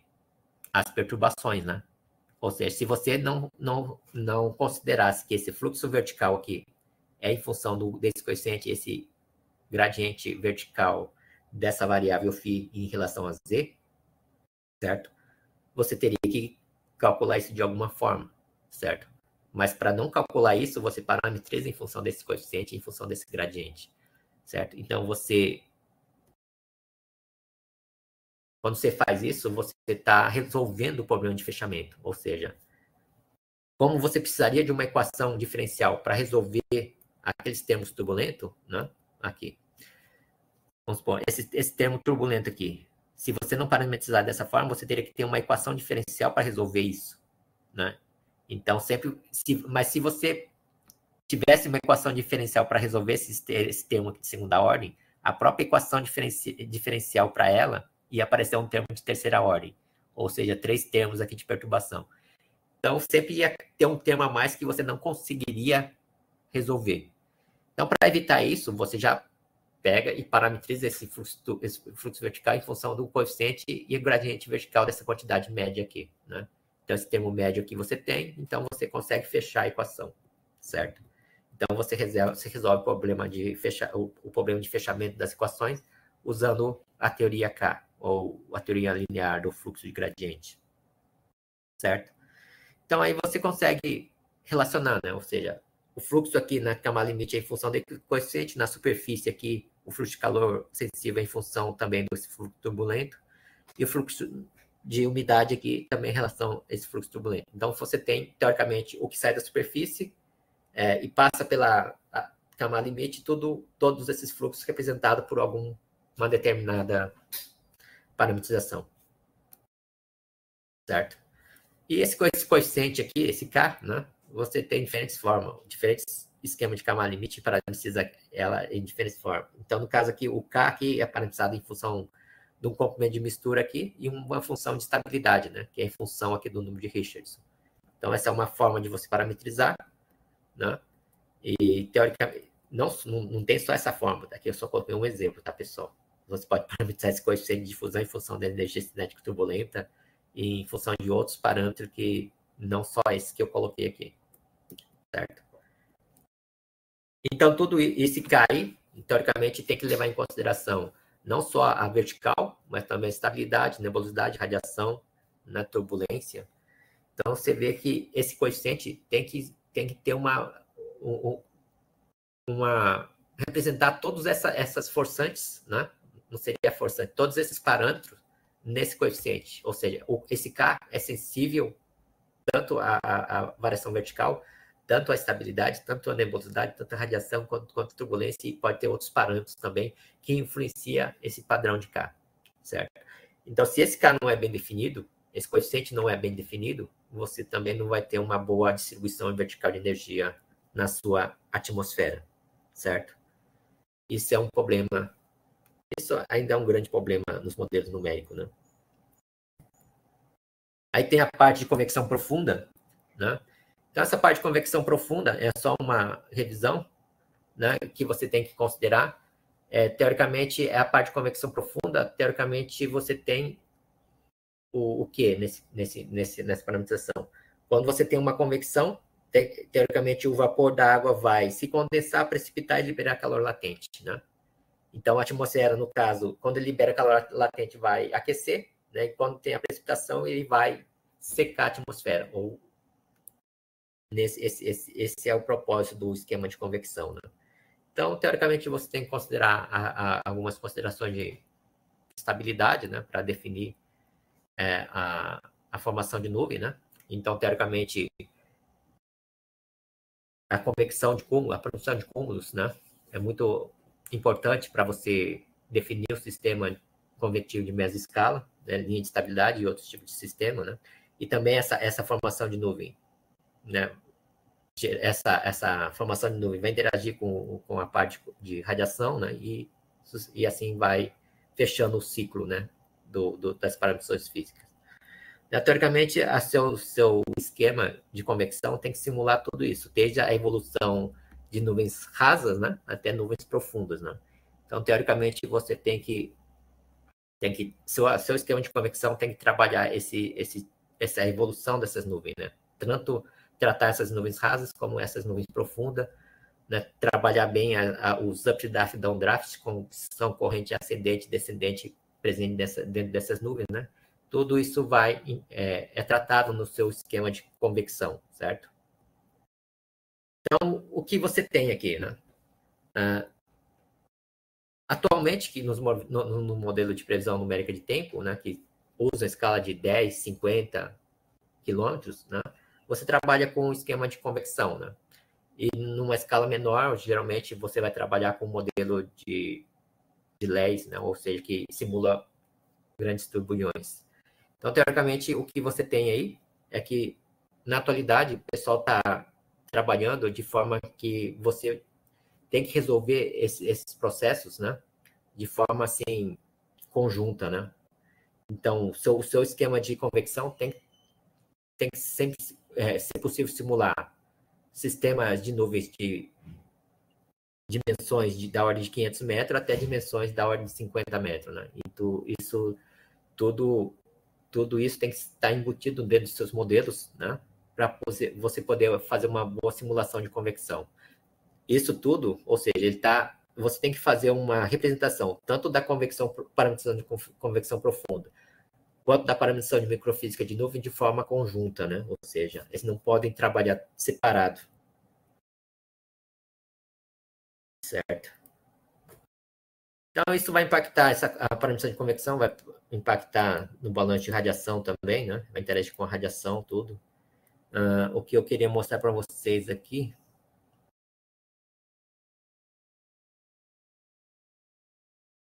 Isso aqui são só ilustrações, mas o mais importante é isso aqui.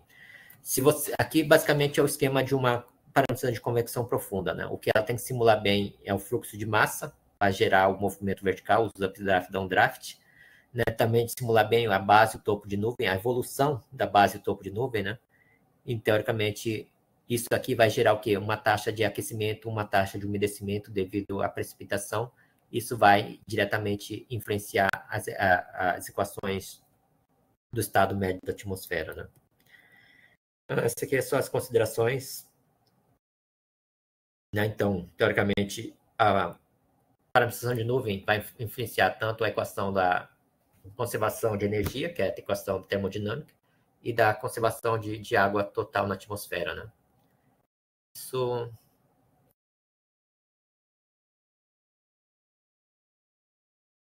Isso aqui é só como eles montam o esquema de parametrização, né? Ou seja, essas equações tudo é para chegar no modelo aqui de fluxo de massa, né? Ou seja, basicamente a variação de uma determinada quantidade, aqui no caso energia estática, umidade, né? Tudo fica em função do fluxo de massa. Então, baseado nessas equações, a gente fala equações das plumas, né? Você consegue montar a sua equação da parametrização de convecção, certo? Então, teoricamente, isso aqui, você vai ter aqui uma taxa de mudança da energia estática e uma equação para a mudança da umidade da atmosfera, né? Tudo em função do fluxo de massa, e essas equações aqui que é implementada dentro do código de convecção profunda, né? E aí ele consegue simular, teoricamente, várias coisas, né? Então, toda essa taxa de aquecimento e umedecimento da atmosfera vai impactar tanto ondas de Kelvin, onda de Rossby, né?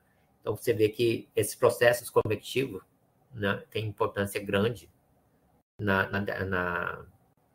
definição, na definição do padrão do seu escoamento, né, atmosférico. Certo? Isso cai na mesma consideração que a gente fez, né?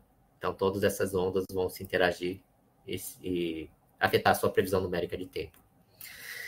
Então, tá, pessoal, eu acho que eu consegui dar uma visão geral de previsão numérica de tempo. Eu não sei se foi útil para vocês, né? Então, eu finalizo minha aula, né, e passo para a Morgana, se ela quiser comentar alguma coisa.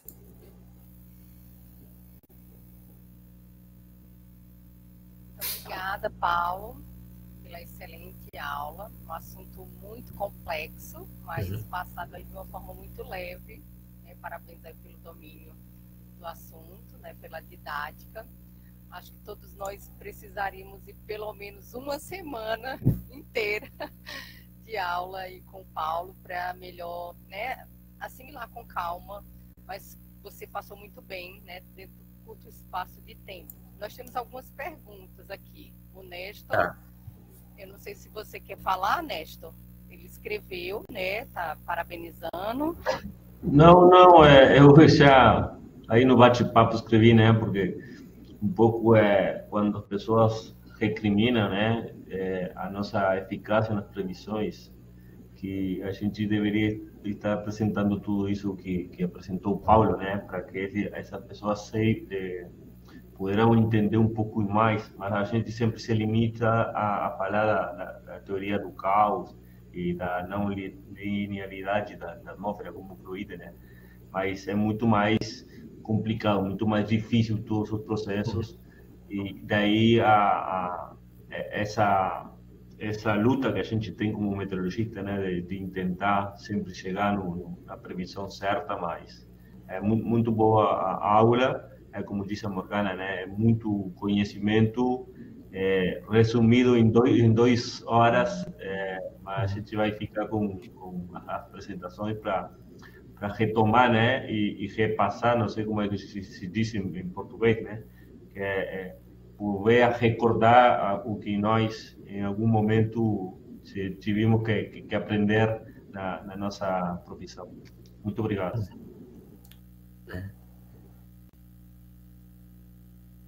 Assim, a previsão numérica de tempo, como é o Nestor que está falando, né? Tem essa parte da teoria do caos lá, que é uma teoria muito interessante, né? Que, teoricamente, na aula a gente deveria ter comentado uma coisa, e eu acabei não colocando isso, mas essa teoria que você falou, teoricamente está muito relacionado com essa parte da previsão por ensemble, né? Que eu não consegui colocar para vocês, assim. A previsão por ensemble é tudo baseado na teoria que o Nestor estava comentando. Outra vertente muito importante é que hoje a gente trabalha na ponta e os gestores, os tomadores de decisão são burocratas, na maioria das vezes, que não têm conhecimento técnico. Então, eles não entendem a importância de termos observações e investimentos, porque, como você tão bem falou, a base de tudo é a condição inicial. Uhum. Se eu não tenho as observações, né, nos pontos espalhados estrategicamente, a gente não tem essa continuidade, essa questão dos modelos, além da própria dificuldade de simular todo o ecossistema, os ecossistemas são complexos, fica mais difícil ainda. Acho que os gestores deveriam assistir pelo menos 10 minutinhos a sua aula. A Zugman, nossa colega da Colômbia, está te parabenizando, né? Você está conseguindo ver aí no chat. Não sei se mais algum colega teria alguma colocação. Não estou ouvindo. Você está me escutando agora? Agora estou.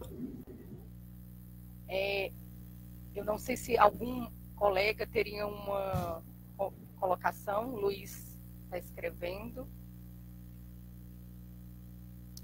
Mas fica o nosso agradecimento, Paulo. Agora eu virei tua fã. Oi? Eu virei tua fã. Ah, tá. Fazer um curso completo.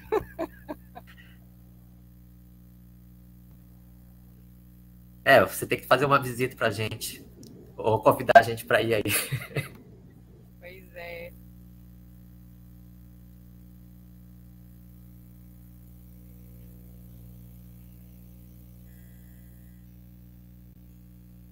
Estou agradecendo, né, o nosso colega Fábio, da República Dominicana. Você consegue me escutar? O meu microfone está muito baixo. Quando você aproxima do microfone, a gente melhora. Eu acho que hoje o microfone aqui deu um tilt. Mas o pessoal está agradecendo. Tem pessoal escrevendo.